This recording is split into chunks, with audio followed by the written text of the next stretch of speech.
सभी को मेरा प्यार भरा नमस्कार। कैसे हैं आप सभी लोग? आशा करता हूँ सभी स्वस्थ होंगे और अपना ख्याल रख रहे होंगे। स्वागत है आप सभी का सोशल ई पाठशाला में। तो आज हम पढ़ने वाले हैं कक्षा 7 से अध्याय 2 को, जिसका नाम है नए राजा और उनके राज्य। तो चलिए शुरू करते हैं बिना किसी देरी के। 7वीं शताब्दी के बाद कई राजवंश का उदय हुआ। ठीक है। मानचित्र 1 में उपमहाद्वीपों के विभिन्न हिस्सों में 7वीं से 12वीं शताब्दी के बीच शासन करने वाले प्रमुख राजवंशों को दिखाया गया है। तो 7वीं से लेकर के 12वीं शताब्दी के बीच यहाँ पर एक मानचित्र दिया हुआ है और उन राजवंशों के बारे में दिखाया गया है। और जहाँ पर इन सभी राजवंशों को दिखाया गया है वहाँ पर इनका सीधे तौर पर क्या होता था? नियंत्रण होता था। ठीक है। तो अब ये कौन कौन थे? तो ये थे चाहमहान, जिनको चौहान भी कहा जाता था, गुर्जर, प्रतिहार, परमार, ठीक है, चंदेल, पाल, पूर्वी चालुक्य जिन्हें वेंगी भी कहा जाता था, राष्ट्रकूट, और दक्षिण भारत में चोल, चेर और पांड्य। ठीक है, पांड्यन। ठीक है। इस तरीके से सारे के सारे क्या थे? राजवंश थे, जिन्होंने 7वीं से लेकर 12वीं सदी के बीच में क्या करा? अपना नियंत्रण स्थापित करा और पूर्ण तरीके से क्या करा? राज करा। ठीक है। और ये लोग एक जगह से दूसरी जगह भी जाते थे अपने अधिकार क्षेत्र को बढ़ाने के लिए। ठीक है। तो चलिए अब इन्हीं के बारे में आगे दिया हुआ है, उनके बारे में हम पढ़ते हैं। नए राजवंशों का उदय। 7वीं सदी आते आते उपमहाद्वीप के विभिन्न भागों में बड़े भूस्वामी और योद्धा सरदार अस्तित्व में आ चुके थे। अब राजा के अलावा जो बड़े भूस्वामी थे ना, और कौन थे? योद्धा सरदार जो थे, वो भी अब क्या हो चुके थे? अस्तित्व में आ चुके थे। राजा लोग प्रायः उन्हें अपने मातहत या सामंत के रूप में मान्यता देते थे। उनसे उम्मीद की जाती थी कि वे राजा या स्वामी के लिए उपहार लाएं, उनके दरबार में हाजिरी लगाएं और उन्हें सैन्य सहायता प्रदान करें। अधिक सत्ता और संपदा हासिल करने पर सामंत अपने आप को महासामंत, महामंडलेश्वर, पूरे मंडल का महान स्वामी इत्यादि घोषित कर देते थे। कभी कभी वे अपने स्वामी के आधिपत्य से स्वतंत्र हो जाने का दावा भी करते थे। ठीक है। जो राजा के अधीन वो काम करते थे तो इतने ज़्यादा मतलब सत्ता और संपदा जब हासिल वो कर लेते थे तो अपने आप को क्या कर देते थे? वो स्वतंत्र होने का क्या करते थे? दावा कर देते थे कि इस क्षेत्र का अब मैं ही राजा हूँ। ठीक, आगे देखते हैं। इस तरह का एक उदाहरण दक्कन में राष्ट्रकूटों का था। ठीक है। राष्ट्रकूटों के बारे में अभी मैप में देखा हमने, कहाँ पर दिखाया गया है उनको। ठीक, और कहाँ पर है? दक्कन में। ठीक, शुरुआत में वे कर्नाटक के चालुक्य राजाओं के अधीनस्थ थे। किनके अधीनस्थ थे? जो राष्ट्रकूट थे वो चालुक्य राजाओं के अधीनस्थ थे। 8वीं सदी के मध्य में एक राष्ट्रकूट प्रधान दंतीदुर्ग ने अपने चालुक्य स्वामी की अधीनता से इनकार कर दिया और उसे हराया और हिरण्यगर्भ, शाब्दिक अर्थ सोने का गर्भ, नामक एक अनुष्ठान किया। जब यह अनुष्ठान ब्राह्मणों की सहायता से संपन्न किया जाता था तो यह माना जाता था कि इससे याजक जन्मना क्षत्रिय न होते हुए भी क्षत्रिय के रूप में दोबारा क्षत्रित्व प्राप्त कर लेगा। ठीक है। कुछ अन्य उदाहरण में उद्यमी परिवारों के पुरुषों ने अपनी राजशाही कायम करने के लिए सैन्य कौशल का इस्तेमाल किया। मिसाल के तौर पर कदम्ब, मयूर श्रवण और गुर्जर प्रतिहार हरिश्चंद्र ब्राह्मण थे जिन्होंने अपने परंपरागत पेशे को छोड़कर शस्त्र को अपना लिया और क्रमशः कर्नाटक और राजस्थान में अपने राज्य सफलतापूर्वक स्थापित किए थे। ठीक है। ब्राह्मण होने के बाद भी क्या बने? वो क्षत्रिय बने थे। ठीक, यहाँ पर क्या दिया हुआ है? एक एलोरा की गुफा का यहाँ पर चित्र दिया हुआ है, इसको देख लेते हैं। एलोरा की गुफा 15 का भित्ति चित्र, जिसमें विष्णु को नरसिंह अर्थात पुरुष सिंह के रूप में दिखलाया गया है। यह राष्ट्रकूट काल की कृति है। और यह एलोरा की गुफाएं कहाँ पर स्थित है? एलोरा की गुफाएं महाराष्ट्र में स्थित है। चलिए आगे देखते हैं। राज्यों में प्रशासन। इन नए राजाओं में से कईयों ने महाराजाधिराज, राजाओं के राजा, त्रिभुवन चक्रवर्तिन, 3 भुवनों का स्वामी और इसी तरह की अन्य भारी भरकम उपाधियां धारण की। लेकिन इस तरह के दावों के बावजूद वे अपने सामंतों और साथ ही साथ किसान, व्यापारी तथा ब्राह्मणों के संगठनों के साथ अपनी सत्ता की साझेदारी करते थे, जो राज्यों में प्रशासन चलता था। ठीक है। इन सभी राज्यों में उत्पादकों अर्थात किसानों, पशुपालकों, कारीगरों से संसाधन इकट्ठा किए जाते थे। इनको अक्सर अपने उत्पादों का एक हिस्सा त्यागने के लिए मनाया या बाध्य किया जाता था। कभी कभी इस हिस्से को लगान मानकर वसूला जाता था, क्योंकि प्राप्त करने वाला भूस्वामी होने का दावा करता था। राजस्व व्यापारियों से भी लिया जाता था। ठीक है। तो कर के रूप में क्या कोई भी चीज़ लगान वसूली जाती थी, व्यापारियों से कर वसूला जाता था, है ना। तो जिसकी वजह से राजा क्या चलाता होगा, अपने साम्राज्य को चलाने का कार्य करता था। ठीक, आगे देखते हैं 400 कर। अब ये 400 कर क्या था, इसको देखते हैं। तमिलनाडु में शासन करने वाले चोल वंश के अभिलेखों में विभिन्न किस्म के करों के लिए 400 से ज़्यादा सूचक शब्द मिलते हैं। सबसे अधिक उल्लिखित कर है वेटी, जो नगद की बजाय जबरन श्रम के रूप में लिया जाता था। तो नगद नहीं लिया जाता था, क्या लिया जाता था, उसके बदले काम लिया जाता था, उनसे कार्य लिया जाता था। ठीक है, यानी जबरन श्रम और कदमाई यानी कि भू राजस्व थे। मकान पर छाजन डालने पर लगने वाला कर, खजूर या ताड़ के पेड़ पर चढ़ने के लिए सीढ़ी के इस्तेमाल पर लगने वाला कर, पारिवारिक संपत्ति का उत्तराधिकार हासिल करने के लिए लगने वाला कर इत्यादि का भी उल्लेख मिलता है। ठीक है, किसमें, चोल वंश के अभिलेखों में मिलता है। ये वाले कर जो है 400 प्रकार से, 400 से ऊपर ज़्यादा सूचक शब्द मिलते हैं। ठीक है, अलग अलग प्रकार के होंगे, तो इसलिए क्या कहा गया, उनको 400 कर कहा गया। ठीक, जिनमें यहाँ पर कुछ मुख्य दे रखे हैं, जिसमें क्या है, वेटी है। ठीक, जो नगद की बजाय जबरन श्रम के रूप में लिया जाता था। ठीक, आगे देखते हैं। ये संसाधन राजा की व्यवस्था का वित्तीय आधार बनते थे, साथ ही मंदिरों और दुर्गों के निर्माण में भी इस्तेमाल होते थे। संसाधन उन युद्धों को लड़ने में इस्तेमाल होते थे जिनसे लूट की शक्ल में धन मिलने की तथा जमीन और व्यापारिक मार्गों के प्रयोग की संभावना बनती थी। राजस्व वसूली के लिए पदाधिकारियों की नियुक्ति सामान्यतः प्रभावशाली परिवारों के बीच से ही हो जाती थी और प्रायः वंशानुगत होती थी। सेना में भी ऐसा ही होता था, कई बार राजा के निकट संबंधी ही इन ओहदों पर होते थे। ठीक है, तो जो राजस्व वसूली की पदाधिकारी जो नियुक्त होते थे, उन्हीं का जो उत्तराधिकारी होता होगा वही क्या होता होगा, उस पद पे कायम होता होगा। तो एक तरीके से वंशानुगति रीति चले हुआ आ रही थी। ठीक, आगे क्या है, प्रशस्तियाँ और भूमि अनुदान। प्रशस्तियों में ऐसे ब्यौरे होते हैं जो शब्दशः सत्य नहीं भी हो सकते, लेकिन ये प्रशस्तियाँ हमें बताती हैं कि शासक खुद को कैसा दर्शाना चाहते थे। मिसाल के लिए सूरवीर विजय योद्धा के रूप में ये विद्वान ब्राह्मण द्वारा रची गई थी, जो अक्सर प्रशासन में मदद करते थे।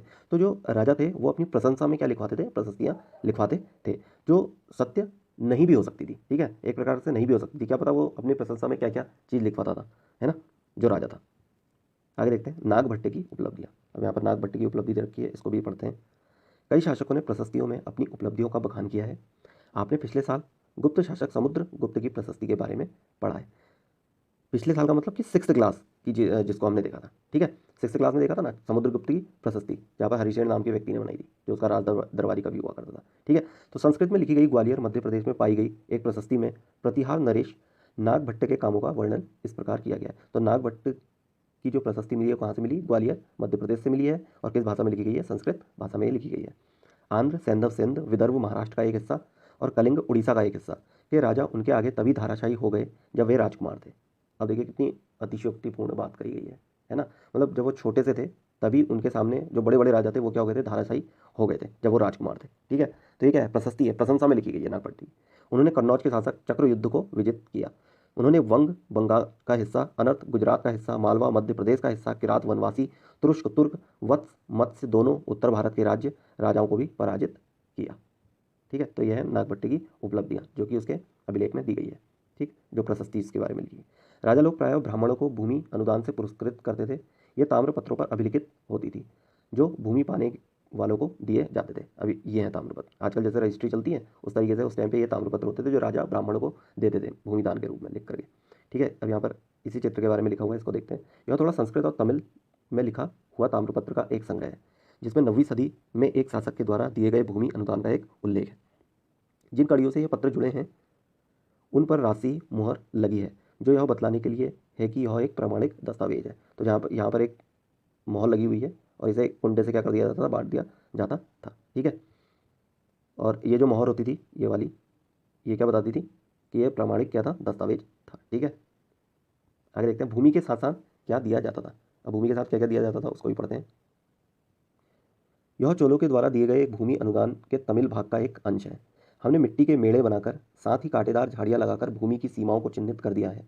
इस भूमि पर ये चीज़ें हैं, फलदार वृक्ष, पानी, भूमि, बगीचे और फलोद्यान, पेड़, कुएं, खुली जगह, चारागाह, एक गांव, बाबी, चबूतरे, नहरें, खाइयाँ, नदियाँ, दलदली जमीन, हौज, अन्नागार, मछलियों के तालाब, मधुमक्खियों के छत्ते और गहरी झीलें। जिसे यह भूमि मिलती है वह इससे कर वसूली कर सकता है। वह न्याय अधिकारी के द्वारा जुर्माने के तौर पर लगाए गए कर वसूल सकता है। पान के पत्तों पर लगने वाला कर, बुने हुए कपड़ों पर लगने वाला कर, साथ ही साथ वाहनों पर लगने वाला कर वसूल सकता है। वह पकी ईंटों के बने ऊपरी माले पर बड़े कमरे बनवा सकता है, बड़े और छोटे कुएं खुदवा सकता है, पेड़ और कांटेदार झाड़ियाँ लगवा सकता है, ज़रूरी हो तो सिंचाई के लिए नहर बनवा सकता है। उसे यह सुनिश्चित करना चाहिए कि पानी बर्बाद ना हो और तटबंधों का निर्माण हो, तटबंधों का क्या हो, निर्माण हो। ठीक है, तो भूमि के साथ क्या क्या दिया जाता था, ये सभी चीज़ें दी जाती थी। ठीक, आगे देखते हैं। 12वीं सदी में एक बृहत संस्कृत काव्य भी रचा गया जिसमें कश्मीर पर शासन करने वाले राजाओं का इतिहास दर्ज है। इसे कल्हड़ नामक एक रचनाकार द्वारा रचा गया, जिसे राजतरंगिणी कहते हैं। ठीक है, कल्हड़ के द्वारा जो रचित ग्रंथ है उसे राजतरंगिणी कहते हैं, जिसमें कश्मीर के इतिहास के बारे में और कश्मीर के राजाओं के बारे में क्या मिलती है, जानकारी मिलती है।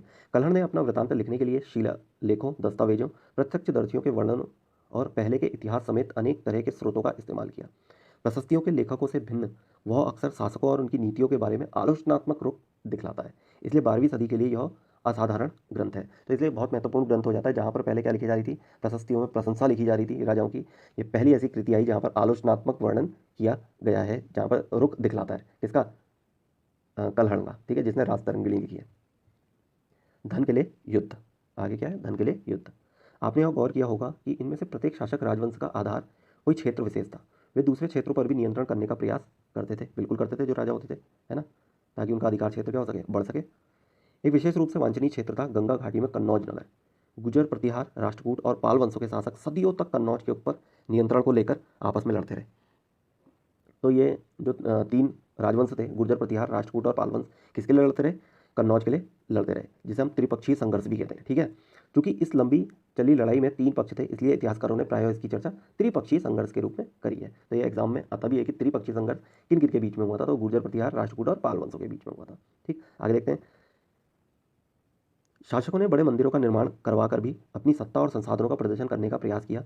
इसलिए जब वे एक दूसरे के राज्यों पर आक्रमण करते थे तो मंदिरों को भी अपना निशाना बनाते थे, जो कभी कभी बहुत अधिक संपन्न होते थे।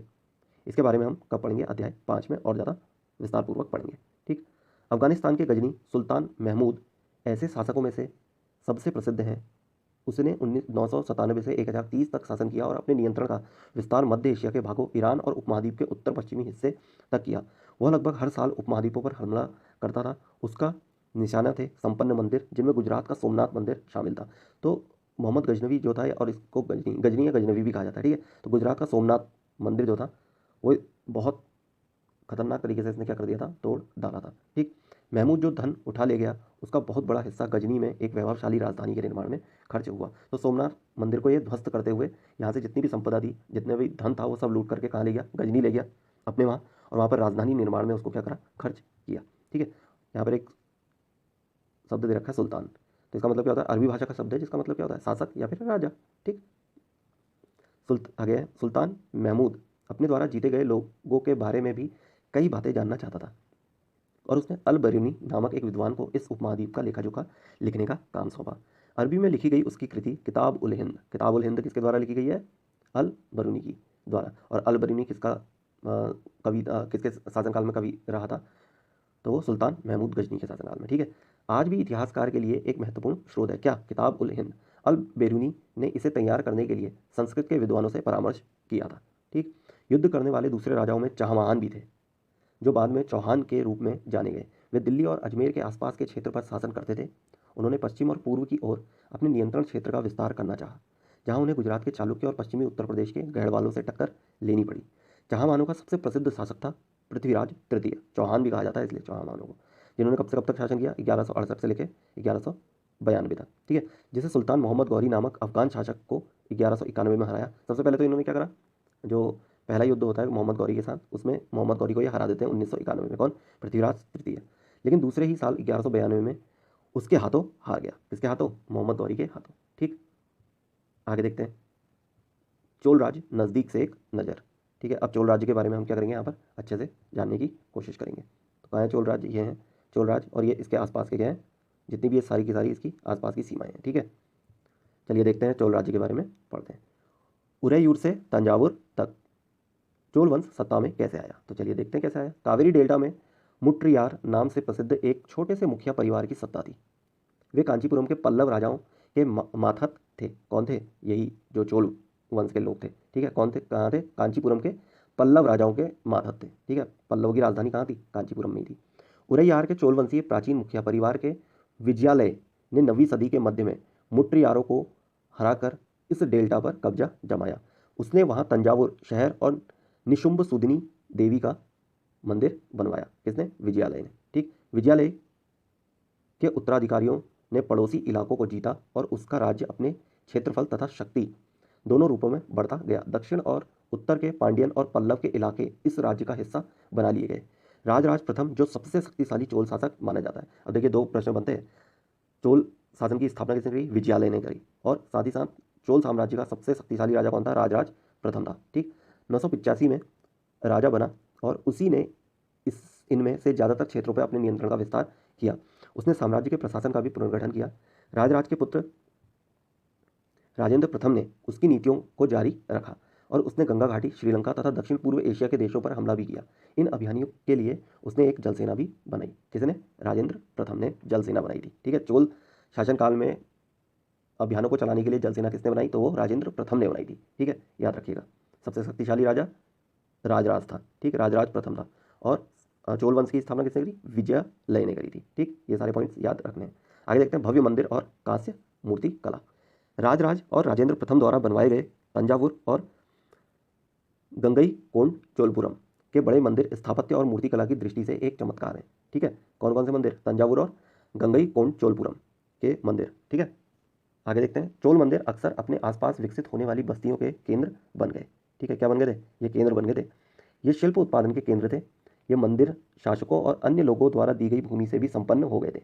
इस भूमि की उपज उन सारे विशेषज्ञों का निर्वाह करने में खर्च होती थी जो मंदिरों के आसपास रहते और उसके लिए काम करते थे। पुरोहित, मालाकार, बावर्ची, मेहतर, संगीतकार, नृतक इत्यादि। दूसरे शब्दों में मंदिर सिर्फ पूजा आराधना के स्थान नहीं थे, वे आर्थिक, सामाजिक और सांस्कृतिक जीवन के केंद्र भी थे। मंदिर के साथ जुड़े हुए शिल्पों में सबसे विशिष्ट था कांस्य प्रतिमाएं बनाने का काम। चोल कांस्य प्रतिमाएं संसार की सबसे उत्कृष्ट कांस्य प्रतिमाओं में गिनी जाती हैं। ज़्यादातर प्रतिमाएं तो देवी देवताओं की होती थी, लेकिन कुछ प्रतिमाएं भक्तों की भी बनाई गई थी। ठीक है, वैसे यहाँ पर एक प्रतिमा का उदाहरण दे रखा है, ये देखिए, है ना, ये वाला चोल कांस्य प्रतिमा है ये वाली। ठीक, देखिए कितनी सुंदर तरीके से इसको बनाया गया है। ठीक, आगे देखते हैं कृषि और सिंचाई। ये तो हो गई स्थापत्य कला, मूर्ति कला और भवन कला की बात हो गई है। और अब क्या करेंगे? कृषि और सिंचाई के बारे में यहाँ पर चर्चा करेंगे। चोलों की कई उपलब्धियाँ कृषि में हुए नए विकासों के माध्यम से संभव हुई। गौर कीजिए कि कावेरी नदी, जो मानचित्र 2 में कावेरी नदी दी हुई है उसके बारे में यहाँ पर बताया गया है। कावेरी नदी बंगाल की खाड़ी में मिलने से पहले कई छोटी छोटी शाखाओं में बढ़ जाती है। ये शाखाएं बार बार पानी उलीचती हैं, जिससे किनारों पर उपजाऊ मिट्टी जमा होती रहती है। शाखाओं का पानी कृषि, विशेषतः चावल की खेती के लिए आवश्यक आर्द्रता भी मुहैया कराता है। ठीक, तो जो कावेरी नदी है वो आसपास के इलाकों में क्या कर देती है? मिट्टी को उपजाऊ बनाती है। ठीक है, जिसकी वजह से यहाँ पर आवश्यक आर्द्रता क्या होती है? चावल की खेती के लिए हो जाती है, मुहैया हो जाती है। ठीक है, आगे देखते हैं। हालांकि तमिलनाडु के दूसरे हिस्सों में कृषि पहले ही विकसित हो चुकी थी, पर 5वीं या 6वीं सदी में आकर ही इस इलाके में बड़े पैमाने पर खेती शुरू हो पाई। कुछ इलाकों में जंगलों को साफ किया जाना था और कुछ दूसरे इलाकों में जमीन को समतल किया जाना था। डेल्टा क्षेत्रों में बाढ़ को रोकने के लिए तटबंध बनाए गए जाने थे और पानी को खेतों तक ले जाने के लिए नहरों का निर्माण होना था। कई क्षेत्रों में एक साल में 2 फसलें उगाई जाती थी। तो ऐसा विकास हो रहा था सिंचाई के लिए। ठीक, यहाँ पर एक पॉइंट दे रखा है, इसको पढ़ लेते हैं।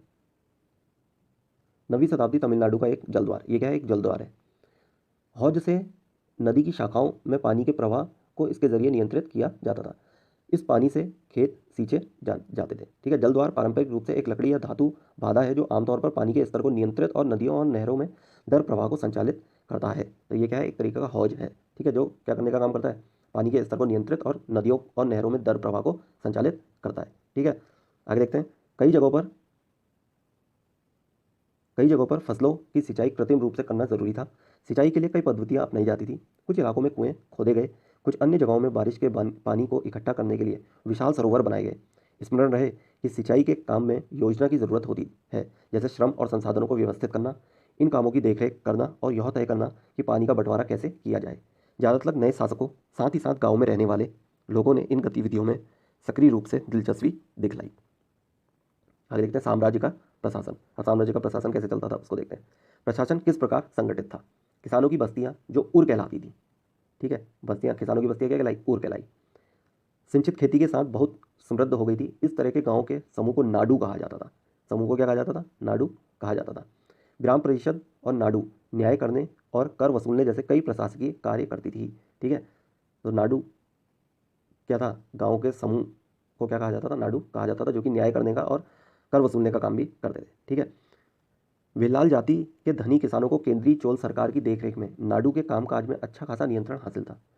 उनमें से कई धनी भूस्वामियों को चोल राजाओं ने सम्मान के रूप में मुवेंद वेलन, तीन राजाओं को अपनी सेवाएं प्रदान करने वाला वेलन या किसान, अरैयार प्रधान जैसी उपाधियां दी और उन्हें केंद्र में महत्वपूर्ण राजकीय पद सौंपे। ठीक है, जो बड़े बड़े धनी भूस्वामी होते थे, ठीक है, तो चोल राजाओं ने सम्मान के रूप में उन्हें क्या कहा, मुवेंद वेलन। ठीक है, तीन राजाओं को अपनी सेवा प्रदान करने वाला वेलल या फिर किसान। ठीक है, किसके लिए कहा गया, धनी भूस्वामी को लिए कहा गया ये चीज़। ठीक, आगे देखते हैं भूमि के प्रकार। ये पूरे चैप्टर में सबसे इंपॉर्टेंट पॉइंट है, इसको आपको नोट डाउन भी करना है। ठीक है, भूमि के प्रकार। चोल अभिलेखों में भूमि की विभिन्न कोटियों का उल्लेख मिलता है। सबसे पहले क्या है, वेलन वगई। वेलन वगई कौन सी भूमि को कहा जाता था, जो कि गैर गैर ब्राह्मणों किसान स्वामियों की भूमि होती थी, उसे क्या कहा जाता था, वेलन वगई। ब्रह्मदेय, ब्राह्मणों को उपहार में दी गई भूमि क्या कहलाई जाती थी, ब्रह्मदेय। ब्राह्मण को देय भूमि होती थी। ठीक, शालाभोग, शालाभोग कौन सी जमीन होती थी, भूमि होती थी, किसी विद्यालय के रखरखाव के लिए दी गई भूमि। ठीक, देवदान या तिरुन मड्डकन्नी कौन सी थी, मंदिर को उपहार में दी गई भूमि थी, देवदान या फिर तिरुन मड्डकन्नी। ठीक, अगला था पल्ली चंदनम। ठीक है, पलिच चंदनम, ये क्या थी, जैन संस्थानों को दान में दी गई भूमि थी। तो इस तरीके से ये जो चोल अभिलेख है उनमें इन भूमियों का क्या मिला हुआ है, विभिन्न भूमियों का उल्लेख मिलता है, जिसके बारे में यहाँ पर हमने चर्चा कर ली है और आप लोग इसको अच्छे से नोट भी करिएगा। आगे देखते हैं। हमने देखा है कि ब्राह्मणों को समय समय पर भूमि अनुदान या ब्रह्मदेय प्राप्त हुआ। परिणाम स्वरूप कावेरी घाटी और दक्षिण भारत के दूसरे हिस्सों में ढेरों ब्राह्मण बस्तियां अस्तित्व में आई। प्रत्येक ब्रह्मदेय की देखरेख प्रमुख ब्राह्मण भूस्वामियों की एक सभा द्वारा की जाती थी। ये सभाएं बहुत कुशलतापूर्वक काम करती थी। इनके निर्णय शिलालेखों में प्रायः मंदिरों की पत्थरों की दीवारों पर ब्यौरेवार दर्ज किए जाते थे। नगरम के नाम से ज्ञात व्यापारियों के संघ भी अक्सर शहरों में प्रशासनिक कार्य संपादित करते थे। इससे पहले चैप्टर में भी बताया था कि व्यापारियों के संघ को क्या कहा जाता था, नगरम कहा जाता था। ठीक है, और ये लोग क्या करते थे, शहरों में प्रशासनिक कार्य क्या करते थे, संपादित करते थे। आगे है तमिलनाडु के चिंगलपुट्टू जिले के उत्तर मेरूर से प्राप्त अभिलेखों में इस बात का सविस्तार वर्णन है कि ब्राह्मणों की सभा का संगठन कैसा था। सिंचाई के कामकाज, बाग बगीचों, मंदिरों इत्यादि की देखरेख के लिए सभा में विभिन्न समितियां होती थी। इनमें सदस्यता के लिए जो लोग योग्य होते थे उनके नाम तालपत्र के छोटे टिकटों पर लिखे जाते थे और मिट्टी के बर्तन में रख दिए जाते थे और किसी छोटे लड़के को हर समिति के लिए एक के बाद एक टिकट निकालने के लिए कहा जाता था। आगे देखते हैं। अब यहाँ पर अभिलेख और लिखित सामग्री, इसके बारे में पढ़ लेते हैं। उत्तर मेरूर अभिलेख के अनुसार सभा की सदस्यता। ठीक है, अभी ऊपर बताया ना, उत्तर मेरूर अभिलेख कहाँ पर से मिला है हमें, तमिलनाडु के चिंगलपुट जिले से मिला हुआ है। ठीक है, उत्तर मेरूर अभिलेख सभा की, और इसमें सभा की सदस्यता के बारे में बताया गया है, इसको देखते हैं। सभा की सदस्यता के लिए इच्छुक लोगों को ऐसी भूमि का स्वामी चाहिए जहाँ से भू राजस्व वसूला जाता है। उनके पास अपना घर होना चाहिए। उनकी उम्र 35 से 70 के बीच होनी चाहिए। ये क्या है, सदस्यता है। ठीक है, सभा की सदस्यता कब हो सकती है, तो ये क्राइटेरिया होनी चाहिए। उन्हें वेदों का ज्ञान होना चाहिए। उन्हें प्रशासनिक मामलों की अच्छी जानकारी होनी चाहिए और ईमानदार होना चाहिए। यदि कोई पिछले 3 सालों में से किसी समिति का सदस्य रहा है तो वह किसी और समिति का सदस्य नहीं बन सकता। जिसने अपने या अपने संबंधियों के खाते जमा नहीं कराए हैं वह चुनाव नहीं लड़ सकता। अभिलेखों में राजाओं और शक्ति संपन्न पुरुषों के बारे में तो जानकारी मिलती है, लेकिन यह जानना खासा मुश्किल है कि साधारण मर्दों और औरतों का जीवन इन राज्यों में कैसा था। 12वीं शताब्दी की तमिल कृति पेरिया पूर्णम से एक उदाहरण, मतलब यहाँ पर एक एग्जाम्पल दिया हुआ है, इसको पढ़ते हैं। अडनूर की सरहदों पर पूस की पुरानी छाजनों वाली छोटी छोटी झोपड़ियों से अंटा पड़ा पुलाया एक ऐसा समूह जिसे ब्राह्मणों और वेलाल प्रतिष्ठित समाज के बाहर मानते थे। लोगों का एक छोटा सा पुरवा था जिसमें ओछे किस्म के पेशे में लगे खेतिहर मजदूर रहते थे। चमड़े की पट्टियों से घिरे हुए झोपड़ियों के अहातों में छोटे मुर्गे मुर्गियां झुंडों में घूमते रहते थे। गहरे रंग के बच्चे जो काले लोहे के कंगन पहने हुए थे छोटे पिल्लों को उठाए उछलते चल रहे थे। मारुदू पेड़ों की छाया में एक मजदूरनी ने अपने बच्चे को चमड़े की एक चादर पर सुला दिया। आम के पेड़ भी थे जिनकी शाखाओं पर नगाड़े लटके हुए थे और नारियल के पेड़ों के नीचे जमीन में बने छोटे गड्ढों में छोटे सिरों वाली कुतिया पिल्लों को दूध पिलाने के बाद लेटी हुई थी। लाल कलगी वाले मुर्गों ने पौ फटने पहले तगड़े पुलाया का बहुवचन को दिन के काम पर जाने की हाँक लगाते हुए बात दे दी। धान धान कूटती लहरदार बालों वाली पुलाया स्त्रियों के गाने की आवाज़ रोजाना कांजी वृक्ष की छाया में फैलती थी। तो ये किस में दिया हुआ है? उत्तर मेरूर के अभिलेख में दिया गया है। ठीक है, आगे देखते हैं तांग वंश के युग का चीन। चीन में तांग राजवंश के तहत एक साम्राज्य स्थापित हुआ जो लगभग 300 वर्षों तक 7वीं से लेकर 10वीं सदी तक सत्ता में रहा। इसकी राजधानी शियान दुनिया के सबसे बड़े नगरों में से एक थी, जहाँ तुर्की, ईरानी, भारतीय, जापानी, कोरियाई आया जाया करते थे। तांग साम्राज्य परीक्षा के माध्यम से नियुक्त की गई नौकरशाही द्वारा प्रशासित होता था। ठीक है, तो तांग साम्राज्य क्या होता था? परीक्षा के माध्यम से नियुक्ति करता था। ठीक है, नौकरशाही की, जैसे आज के टाइम पे भारत में कैसे बनते हैं नौकरशाही व्यवस्था, आईएएस आईपीएस होते हैं ना, तो उसी तरीके से परीक्षा के माध्यम से साम्राज्य में नियुक्ति करता था कौन? तांग वंश। ठीक, इन परीक्षाओं में हर इच्छुक व्यक्ति बैठ सकता था। अधिकारियों के चयन की यह व्यवस्था कुछ बदलावों के साथ 1911 तक क्या रही? कायम रही। तो ये था तांग वंश के युग का चीन। ठीक है, तो आज का यह आपका अध्याय 7वीं क्लास का अध्याय दूसरा जो है वो यहीं पर ही समाप्त होता है। तो चलिए वीडियो को यहीं पर ही समाप्त करते हैं। मिलते हैं अगले अध्याय में नई वीडियो के साथ। तब तक आप अपना ख्याल रखें और पढ़ाई करते रहें। धन्यवाद।